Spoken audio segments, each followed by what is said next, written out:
Please like and subscribe. 5-Minute Marvel Spiderman Stories. Mega Meltdown. New York City was in the middle of a heat wave. Unfortunately for Spider-Man, that wasn't going to stop the city's criminals. Seriously, guys? Committing crimes in a city full of superheroes? Not a great idea, Spider-Man said to the two bank robbers he just webbed. Despite the heat, Spider-Man noticed that the criminals were shivering. If we're going to be stuck here, how about some more webbing, huh?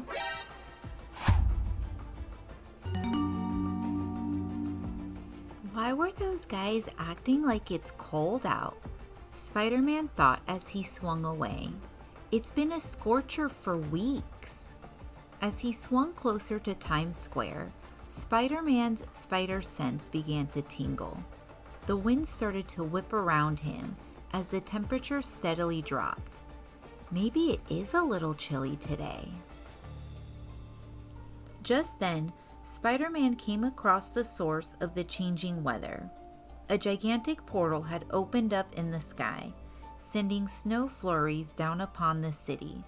Loki, the trickster god of Asgard, was standing atop a skyscraper clutching a cosmic cube.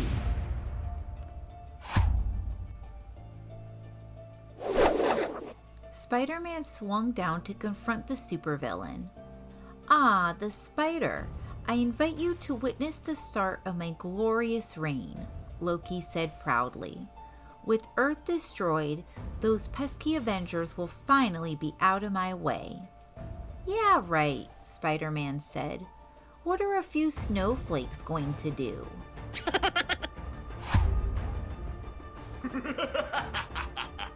"Just wait until you meet my friends," Loki cackled.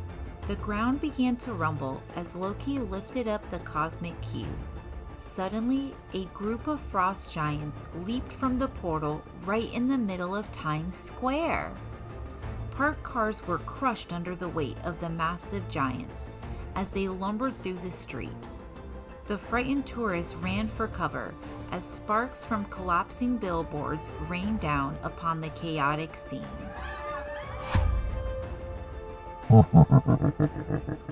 "Meet the frost giants of Jotunheim," Loki said in an otherworldly voice.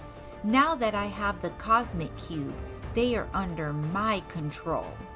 Spider-Man knew there was only one thing to do. He leaped into action.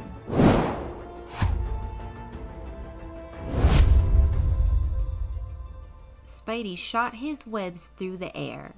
He sailed over Times Square, straight down one of the giants. "Hey, Snowball, over here!" Spider-Man shouted. As he got closer to the giants, he narrowly missed a massive club swinging toward him. "What do I look like? Some kind of bug?" he said.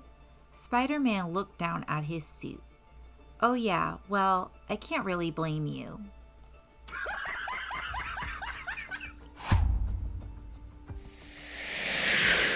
Spider-Man swung out of reach, then approached the frost giants once more. The mindless giants paid him no attention. They were only concerned with one thing: destruction.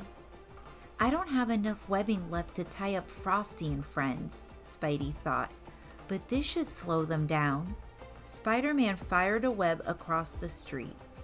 He hoped this barrier would stop the frost giants' march.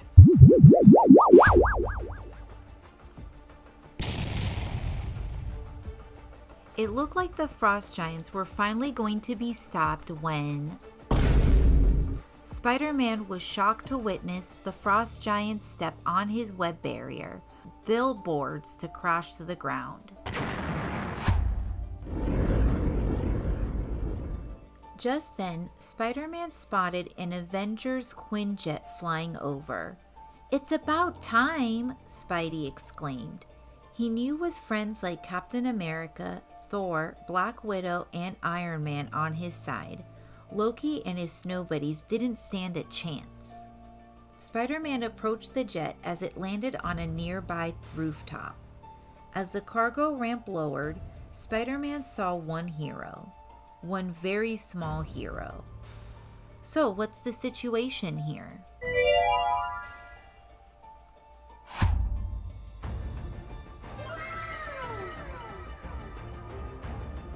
Ant-Man? Spider-Man was shocked as the miniature hero walked down the ramp. Where's everyone else? The Avengers are busy with Thanos, Ant-Man said. That guy never takes a day off. Nick Fury called and said there was some trouble in the city. I'm here to back you up, pal. No offense, but I was expecting some bigger guns, Spider-Man said. How are 2 bugs going to stop 3 giants? Well, looks like these 2 bugs are all New York has today. Spider-Man knew Ant-Man was right. 2 heads were better than 1. And with that, Ant-Man grabbed onto Spidey's suit as he swung back towards the wintry chaos.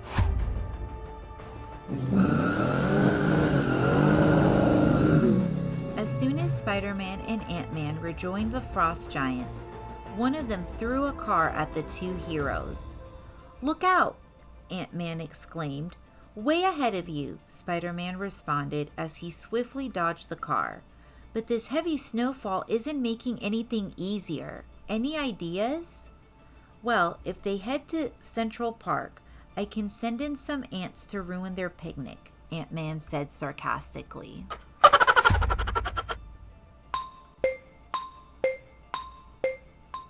"Even so, it's not warm enough for a picnic," Spider-Man said. "But wait, that gives me an idea. How much do you know about electricity?" "More than you, kid," Ant-Man said, "and I think I know where you're going with this." Evading attacks from Loki's frost giants, Spidey swung towards Time's Tower, the brightest building in the city.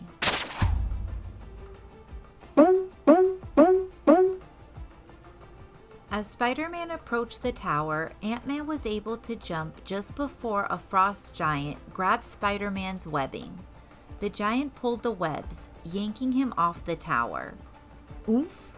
Spider-Man exclaimed as he crashed onto the hard cement. Ant-Man knew Spider-Man couldn't hold back the giants for long. He squeezed between the bright billboards. Once inside, the small hero was able to hack into the main power grid.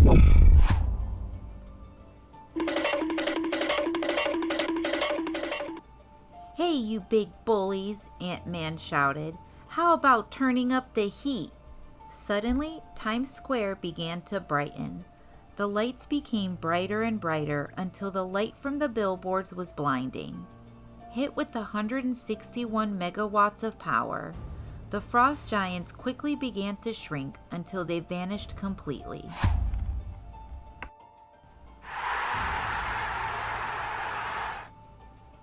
"It's working," Spider-Man said as he swung to face Loki.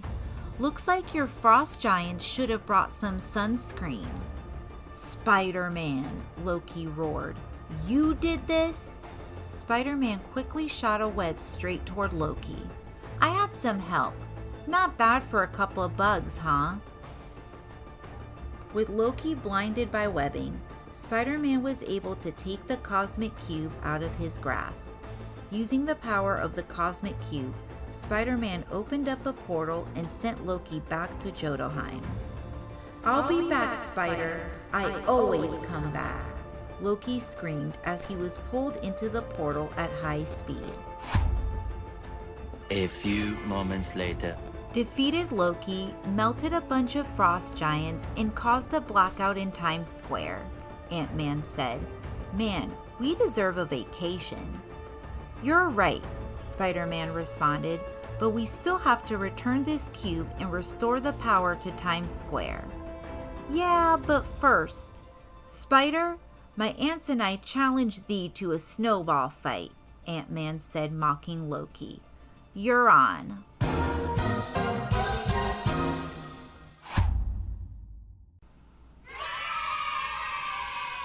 The end.